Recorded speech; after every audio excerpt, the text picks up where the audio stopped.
Hello everyone, this is Uday Pratap Singh, a mentor for the preparation of competitive exams.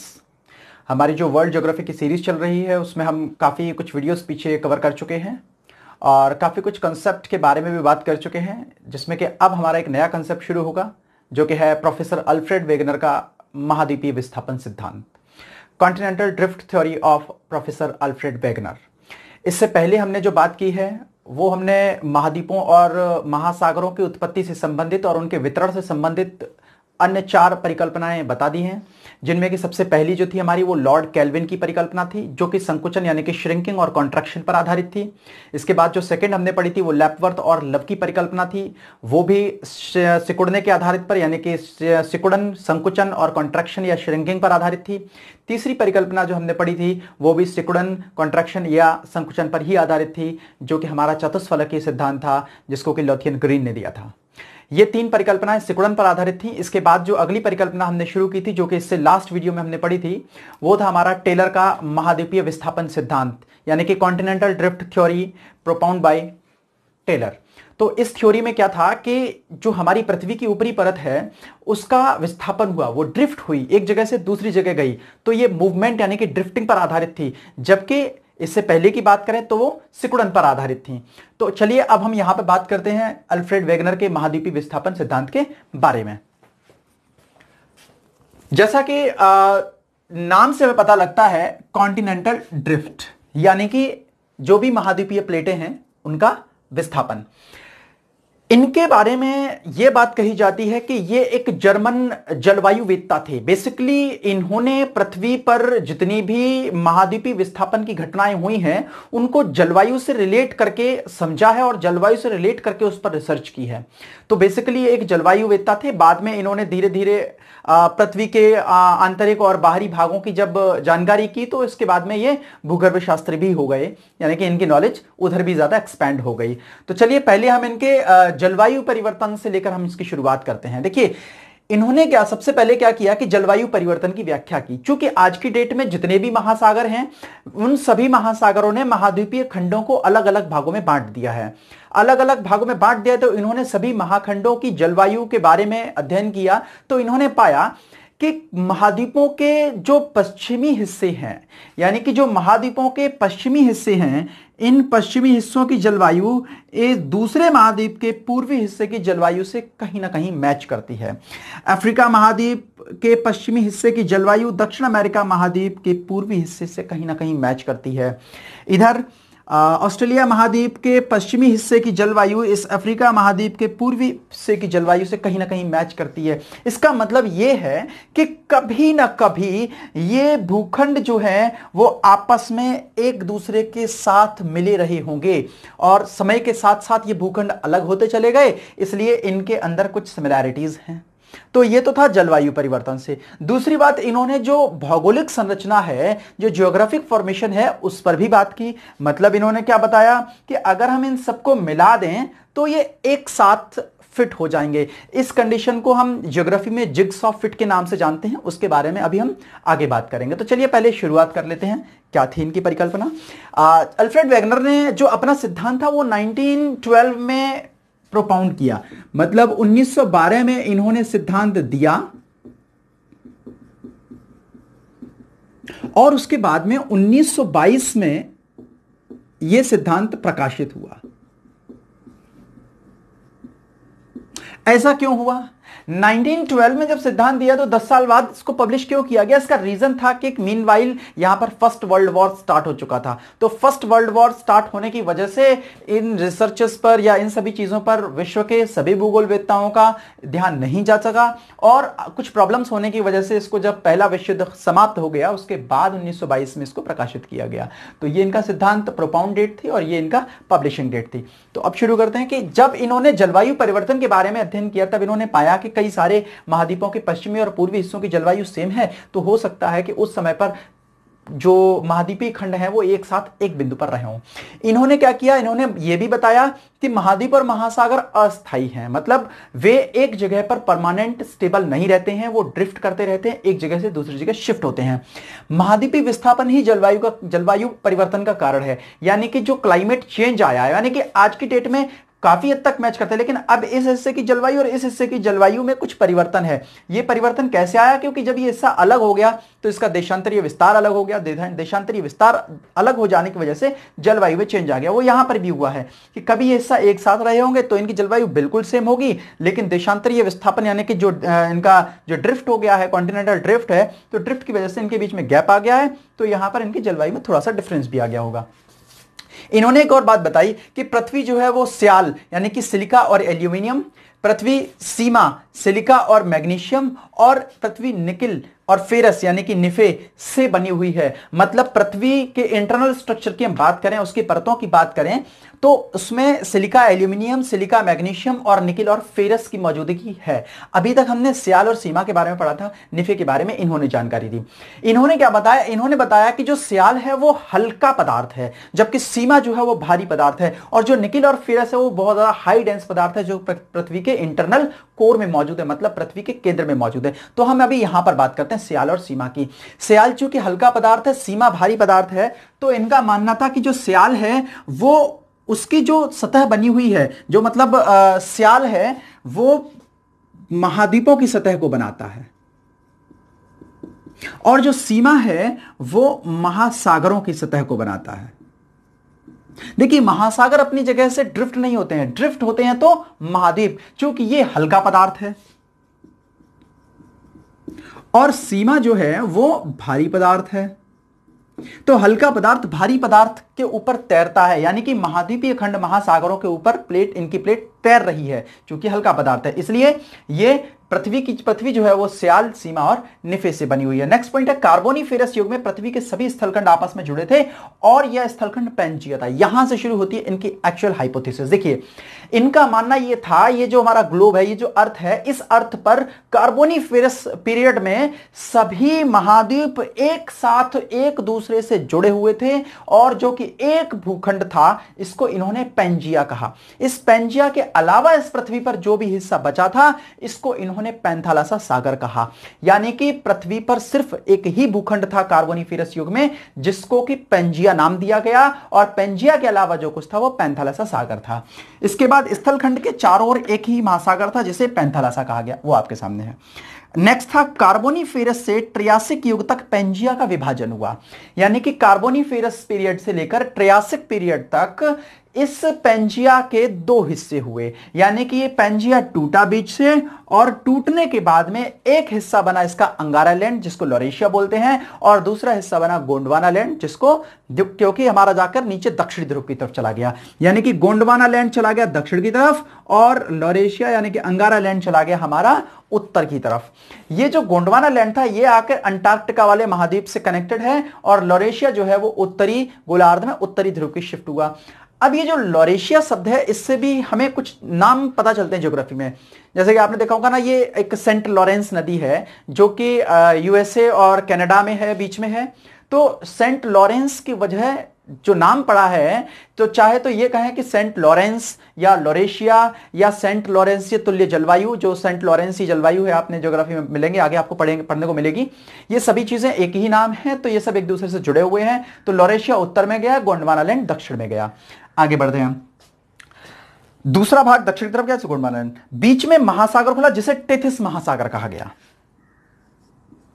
जब ये दोनों भाग टूट गए, लॉरेशिया और गोंडवाना या अंगारा गोंडवाना, तो बीच में जो महासागर खुला उसको कहा गया टेथिस सागर। टेथिस सागर के बारे में हम तब भी पढ़ेंगे जब हम भारत के भूगोल में, इंडियन ज्योग्राफी में फॉर्मेशन ऑफ हिमालय यानी कि हिमालय की उत्पत्ति के बारे में पढ़ेंगे, तब भी हम इस टेथिस सागर का नाम वहां पर लेंगे, इसका जिक्र होगा। तो टेथिस सागर खुल गया। तो अब क्या क्या चीज हो गई? अंगारा लैंड, गोंडवाना लैंड, और बीच में टेथिस सागर। ये कब हुआ? कार्बोनिफेरस से ट्रियासिक पीरियड तक। उसके बाद में नीचे आ जाते हैं, बीच में महासागर खुला जिसे टेथिस सागर कहा गया। अब जुरासिक काल में गोंडवाना और अंगारा लैंड का भी विभाजन हुआ, यानी कि इसके बाद जब जुरासिक पीरियड आया, तो जुरासिक पीरियड में ये दोनों भाग भी अलग अलग विभाजित हुए, टूटे। कैसे हुआ? देखिए, जुरासिक युग में लॉरेशिया टूटा, मतलब अंगारा लैंड टूटा। तो उसमें क्या क्या टूटा? एक तो उत्तर अमेरिका, आप ऐसे देख लीजिए कि यहां से ऊपर वाला जो पोर्शन है ये अंगारा लैंड से टूटा हुआ है, और इसके नीचे वाला पोर्शन जो है वो हमारा गोंडवाना लैंड से टूटा हुआ है। तो जब जुरासिक पीरियड में लॉरेशिया टूटा, तो क्या क्या बना? सबसे पहले तो उत्तर अमेरिका टूटा, यूरोप टूटा और एशिया टूटा। तो उत्तर अमेरिका, यूरोप और एशिया ये इस लॉरेशिया यानी कि अंगारा लैंड के टूटने से बने जुरासिक काल में, जुरासिक पीरियड में। और दक्षिण अमेरिका, अफ्रीका, भारतीय प्रायद्वीप जो है और ऑस्ट्रेलिया ये हिस्से जो थे, और अंटार्कटिका महाद्वीप ये जो हिस्से थे, ये गोंडवाना लैंड के टूटने से बने। तो यानी कि अंगारा लैंड टूट गया किस किस में, जुरासिक पीरियड में, उत्तर अमेरिका, यूरोप और एशिया में। जबकि गोंडवाना लैंड किस में टूटा, दक्षिण अमेरिका, अफ्रीका, भारतीय प्रायद्वीप और ऑस्ट्रेलिया। देखिए ये जो भारतीय प्रायद्वीप था ये कभी यहां पर जुड़ा हुआ था, जब ये टूटकर जा रहा था तो उस टाइम पर एक छोटा सा हिस्सा मेडागास्कर का भी यहां पर टूट के रह गया। तो अगर हम भारतीय प्रायद्वीप को अफ्रीका से मिला दें तो, और इसको ऑस्ट्रेलिया को गोंडवाना लैंड इसके मेडागास्कर से मिला दें तो ये सभी चीजें एक ही हिस्सा बनाएंगी, मतलब ये सब एक दूसरे से शिफ्ट हो जाएंगे। तो यहां पे भी जिगसॉ फिट वाली कंडीशन आती है। ऐसे ही दक्षिण अमेरिका को और अफ्रीका से मिला दें तो दक्षिण अमेरिका का ये निकला हुआ भाग इस अफ्रीका के इस अंदर धसे हुए भाग में फिट हो जाएगा, ये वाला हिस्सा इसमें फिट हो जाएगा। तो ये भी तो जिगसॉ फिट वाली कंडीशन है। अगर हम उत्तर अमेरिका को यूरोप से मिला दें तो ये वाला हिस्सा इस हिस्से में अंदर फिट हो जाएगा, ये इस तरीके से शिफ्ट हो जाएगा। और यूरोप और एशिया तो मिला हुआ ही है। तो इस तरीके से इन्होंने जो पॉइंट्स दिए थे वो ये थे कि जलवायु परिवर्तन की इन्होंने व्याख्या की, महाद्वीप और महासागर अस्थायी है ये इन्होंने बताया, महाद्वीपीय विस्थापन ही जलवायु का कारण है, सियाल सीमा और निफे से पृथ्वी बनी है, कार्बोनिफेरस युग में पृथ्वी के सभी स्थलखंड आपस में जुड़े थे जिसको इन्होंने पेंजिया कहा। स्थलखंड के चारों ओर एक ही महासागर था जिसे पैंथालासा महासागर कहा। कार्बोनिफेरस से ट्रियासिक युग तक पेंजिया का विभाजन हुआ। कार्बोनिफेरस से ट्रियासिक तक पेंजिया दो भागों में टूटा और जुरासिक युग में पेंजिया के जो टूटे हुए दो भाग थे वे भी आपस में टूट गए। लॉरेशिया अंगारा लैंड टूट गया उत्तर अमेरिका, यूरोप, एशिया में। गोंडवाना टूट गया दक्षिण अमेरिका, अफ्रीका, भारतीय प्रायद्वीप और ऑस्ट्रेलिया और अंटार्कटिक महाद्वीप में। तो आप अभी इसका स्क्रीनशॉट ले लीजिए, इसके बाद हम नेक्स्ट कंसेप्ट शुरू करते हैं। तो जैसा कि अभी तक हम देख चुके हैं कि गोंडवाना और अंगारा लैंड जब टूटे तो गोंडवाना लैंड टूटने के बाद बना है दक्षिण अमेरिका, अफ्रीका, ऑस्ट्रेलिया, प्रायद्वीपीय भारत और मेडागास्कर। यानी कि देखिए आप जब गोंडवाना लैंड टूटा तो ये दक्षिण अमेरिका, अफ्रीका, ये प्रायद्वीपीय भारत और ये ऑस्ट्रेलिया, और इधर नीचे अंटार्कटिक,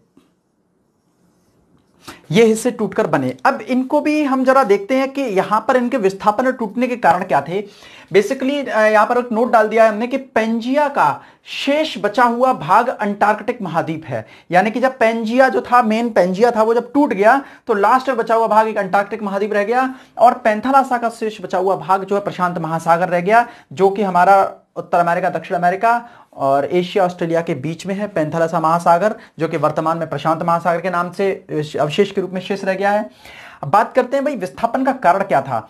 तो विस्थापन का कारण जो था वो दो बल माने हैं इन्होंने, यानी कि वेगनर ने माना है कि दो बल थे स्टार्टिंग में और उन दो बलों की वजह से ही ये इनका विस्थापन हुआ, कॉन्टिनेंटल ड्रिफ्ट हुआ है। पहला बल था भूमध्य रेखीय उत्प्लावन बल, यानी कि बॉयंट फोर्स। बॉयंट फोर्स की वजह से ये भूमध्य रेखा के इधर उधर शिफ्ट हुए। और ज्वारीय बल दूसरा बल था टाइडल फोर्स। टाइडल फोर्स की वजह से ये अपने वेस्ट साइड में शिफ्ट हुए हैं। मैं यहां पे लिख देता हूं, टाइडल फोर्स की वजह से ये पश्चिम की ओर प्रवाहित हुए। टाइडल फोर्स का जो सोर्स इन्होंने माना है वो इन्होंने चंद्रमा को ही माना है, मून को, कि चंद्रमा उस समय पृथ्वी के बहुत पास रहा होगा और टाइडल फोर्स, भाई सीधी सी बात है कि पृथ्वी के जो घूर्णन है उससे कम रहता है उसका परिक्रमण, जिसकी वजह से वह पृथ्वी के किसी एक बिंदु पर एक चक्कर लगाने के बाद में पृथ्वी के उस पर्टिकुलर एक पॉइंट से थोड़ा पीछे रह जाता है, वेस्ट साइड में रह जाता है, क्योंकि पृथ्वी पश्चिम से पूर्व की ओर घूम रही है। तो इस वजह से वो पीछे की तरफ रह जाता है, पश्चिम की तरफ। तो अपनी तरफ ही वो महाखंडों को ज्वारीय बल की वजह से पश्चिम की ओर खींच लेता है। यही कारण था कि वेस्टवर्ड ही सभी जो महाद्वीप है उनका ड्रिफ्ट हुआ है। अब उसका कुछ रीजन भी समझते हैं। देखिए, जैसे कि मान लीजिए ये एक प्लेट है, यानी कि ये एक भूखंड है, ये भी एक भूखंड है। जो कोई भी भूखंड, यानी कि ये फिजिक्स का रूल है कि कोई भी चीज जिस तरफ खसकती है उस तरफ उस पर ज्यादा प्रेशर होता है और जिस तरफ से आती है उस साइड में प्रेशर कम होता है। अभी हम इस बात को समझते हैं। कि दोनों अमेरिका, इसके थोड़ा प्रमाण के बारे में बात करते हैं कि भाई इसके प्रमाण क्या थे, हम कैसे साबित करेंगे कि इन बलों ने काम किया। तो प्रमाण में पहला है, दोनों अमेरिका पश्चिम की ओर गए और अटलांटिक महासागर बना। देखिए ये दोनों अमेरिका हैं, उत्तर अमेरिका और दक्षिण अमेरिका। ये दोनों अमेरिका किधर आए, ये पश्चिम की ओर आए। मतलब ये अंगारा लैंड, उत्तर अमेरिका अंगारा लैंड से अलग हुआ, जैसा कि यहां है अंगारा लैंड से अलग हुआ उत्तर अमेरिका, यूरोप और एशिया। तो अंगारा लैंड से उत्तर अमेरिका और गोंडवाना लैंड से ये दक्षिण अमेरिका अलग हुआ। अब ये दोनों पश्चिम की ओर बढ़े, इस बात का क्या प्रमाण है? तो प्रमाण देखिए, अभी बोला था कि फिजिक्स के रूल के अकॉर्डिंग कोई चीज जिस दिशा में ड्रिफ्ट होती है, जिस दिशा में चलती है, बहती है, खसकती है, तो जिस दिशा में खसक रही है उस दिशा की तरफ दबाव ज्यादा होगा और दूसरी तरफ दबाव कम होगा, ऑपोजिट साइड में। तो अब सोचिए कि जब उत्तर अमेरिका इस तरफ शिफ्ट हुआ है तो इसके दो किनारे हैं, एक तो इसका हुआ ये पश्चिम किनारा और एक इसका हुआ ये पूर्व किनारा। दबाव किस तरफ ज्यादा होगा? दबाव पश्चिम की तरफ ज्यादा होगा, क्योंकि इस तरफ खसक रही है। तो इधर जितना भी मलबा था, जितने भी अवशिष्ट पदार्थ थे, जो भी कचरा था या जो भी भौगोलिक चीजें थी, उन पर दबाव पड़ा और दबाव पड़ने के बाद वो क्या हो गई, फोल्ड होती चली गई।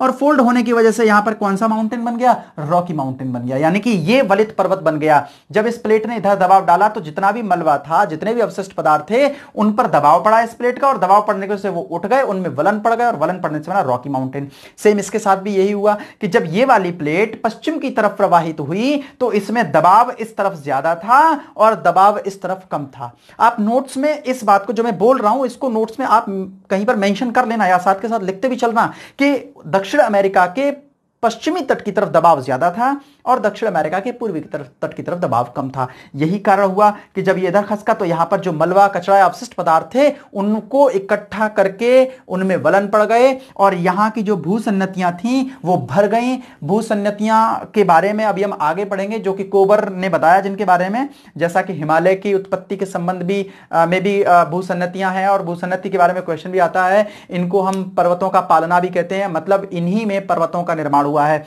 तो यहां पर भूसन्नतियों में जो भी कचरा मलबा था वो दबाव के कारण वलन पड़ गए उसमें और वलित पर्वत के रूप में एंडीज पर्वत श्रृंखला बनी। यही सेम चीज अगर हम उधर बात करें, ग्रेट डिवाइडिंग रेंज अब ऑस्ट्रेलिया के पूर्वी तट पर है, यानी कि ऑस्ट्रेलिया जब अफ्रीका से अलग हुआ तो ये पूर्व की ओर बहता चला गया था। जब ये यहां गया तो इस पर दबाव किस तरफ ज्यादा होगा? जिस दिशा में जा रहा है, यानी कि पूर्व की तरफ। तो इसने यहां पे क्या किया? ग्रेट डिवाइडिंग रेंज नामक एक पर्वत बना दिया। यही सेम चीज भारत में हिमालय के साथ हुई। हिमालय उत्तर पूर्व की ओर शिफ्ट हुआ था, यहां से टूटकर उत्तर पूर्व की ओर शिफ्ट। तो इसने क्या किया कि यहां पर जो टेथिस भूसन्नति थी, जब ये इस यूरेशियाई प्लेट से जाकर इंडो ऑस्ट्रेलियाई प्लेट का हिस्सा टकराया तो यहां पर क्या हुआ? फिर से वलन पड़े और ये मलबा ऊपर उठ गया, वलन पड़े और क्या बन गया? हिमालय बन गया। तो ये जो शिफ्टिंग से पर्वत बने हैं उनको साबित करता है कि अच्छा, एक क्वेश्चन ऐसा आ भी चुका है एग्जाम्स में कि सभी महाद्वीपों के लगभग पश्चिमी हिस्से पर ही फलित पर्वतों का निर्माण क्यों हुआ, इसकी व्याख्या कीजिए। तो इसका रीजन है ज्वारीय बल के कारण। चंद्रमा के ज्वारीय बल के कारण जितनी भी प्लेटें शिफ्ट हुई हैं इस बल के कारण, वे पश्चिम की ओर शिफ्ट हुई हैं, इसलिए पश्चिम की ओर उनमें दबाव ज्यादा था और पश्चिम की ओर ही वलित पर्वतों का निर्माण हुआ है। तो यह इस वजह से भी साबित होता है। अगली बात आती है कि अटलांटिक महासागर, अटलांटिक के दोनों किनारे समान हैं, यानी कि ये जो वेस्टर्न ड्रिफ्ट हुआ है या वेस्टवर्ड ड्रिफ्ट हुआ है, अगर हम ये बात करें कि ये यहां पर दोनों अमेरिकाओं के या दोनों अमेरिका के क्रमशः यूरोप और अफ्रीका से अलग होने के कारण जो बीच में गैप बना, ये क्या बन गया? अटलांटिक महासागर। ये अटलांटिक महासागर कैसा है? अंग्रेजी के एस अक्षर की आकृति में। इसमें इसके बारे में पहले भी बात कर चुके हैं, एग्जाम्स में आया हुआ क्वेश्चन है, कौन सा महासागर इंग्लिश के एस अक्षर की शेप लेता है? वो है अटलांटिक। तो जब ये हिस्से इससे अलग हुए तो बीच में जो हिस्सा फटा उससे क्या बन गया? अटलांटिक महासागर। इस अटलांटिक महासागर में दुनिया की सबसे लंबी रिज है, यानी कि जो पर्वत कटक है उसका नाम है मिड ओशियन रिज, है ना। मध्य अटलांटिक कटक के नाम से भी इसको जानते हैं। ये बहुत लंबी है क्योंकि यहां से शुरू होती है और फिर प्रशांत महासागर में जाते हुए फिर बैक साइड से आते हुए और फिर वापस से यहीं पर आकर लगभग मिलती है। तो इसके बारे में हम कभी नेक्स्ट जब हम महासागरों को यानी कि हाइड्रोस्फीयर पढ़ेंगे तब इसके बारे में बात करेंगे। तो अभी आप इतना समझ लीजिए, इन दोनों के अलग होने से अटलांटिक महासागर बना।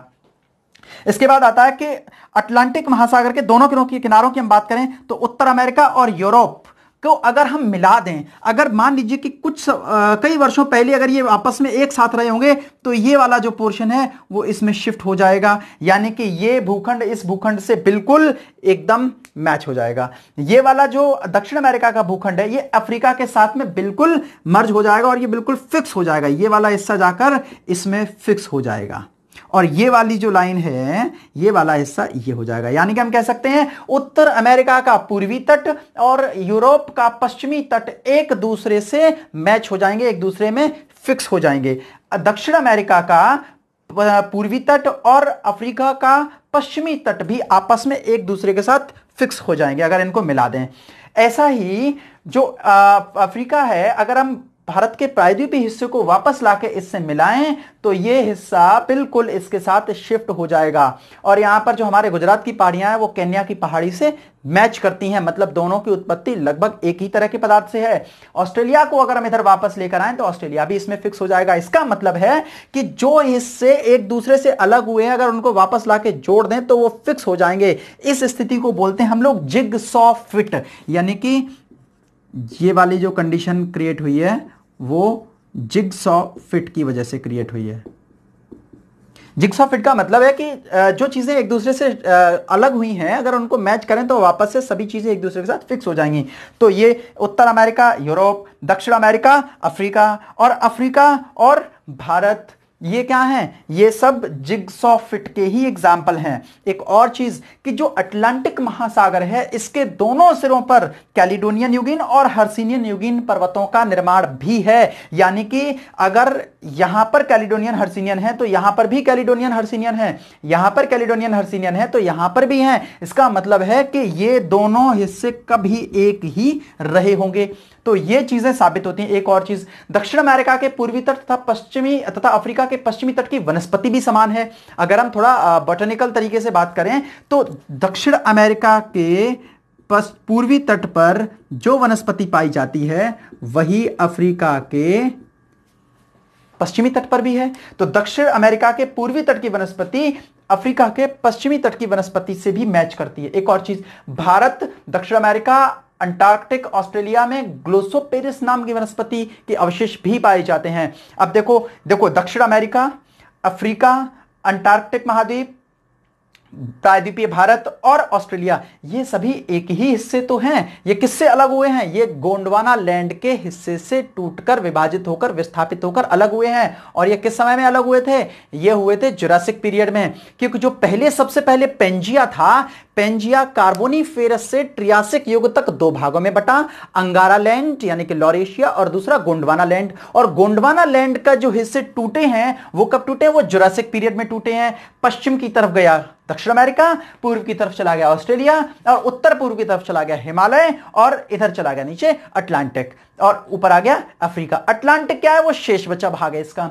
तो इस तरह से भारत, दक्षिण अमेरिका और अफ्रीका और ऑस्ट्रेलिया और अंटार्कटिक महाद्वीप में एक वनस्पति पाई जाती है जिसका नाम ग्लोसोपेरिस है। उसके अभी रिसेंटली कुछ रेजिडुअल्स यानी कि अवशेष रह गए हैं, बेसिकली बहुत ज्यादा तो नहीं है क्योंकि यहां पर तो वनस्पति नहीं है, तो कुछ अवशेष पाए जाते हैं। तो इस तरह से यह साबित होता है कि इन दो बलों की वजह से ही ये शिफ्टिंग इधर उधर हुई है। और ये शिफ्टिंग को अगर हम एक साथ मिला दें तो ये एक भूखंड बन जाएंगे। तो आप पहले अभी इसका एक स्क्रीनशॉट ले लीजिए।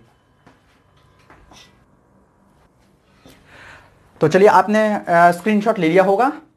तो अब हम यहां से एक चीज बात करते हैं जो है आलोचना। इनकी भी आलोचनाएं हैं भाई। पहली आलोचना तो ये है कि पृथ्वी पर इन महाद्वीपीय खंडों के विस्थापन के लिए केवल ज्वारीय बल और भूमध्य रेखीय उत्प्लावन बल जिम्मेदार नहीं हो सकते, क्योंकि ये दोनों बल इतना बड़ा विस्थापन तो नहीं कर सकते, पहली चीज। दूसरी चीज एक और थी कि मान लीजिए कि अगर ये उत्प्लावन बल और ज्वारीय बल इनके विस्थापन का कारण है तो इन्होंने जो बात की है वो कार्बोनीफेरस युग से की है, जबकि कार्बोनीफेरस युग से पहले भी तो ये दोनों बल थे। अगर ये दोनों बल पहले भी थे तो ये महाद्वीपीय विस्थापन जो था, कॉन्टिनेंटल ड्रिफ्ट था, ये कार्बोनीफेरस पीरियड से पहले क्यों नहीं हुआ? तो ये दो बातें ऐसी हैं जो इनकी आलोचना का कारण बनती हैं।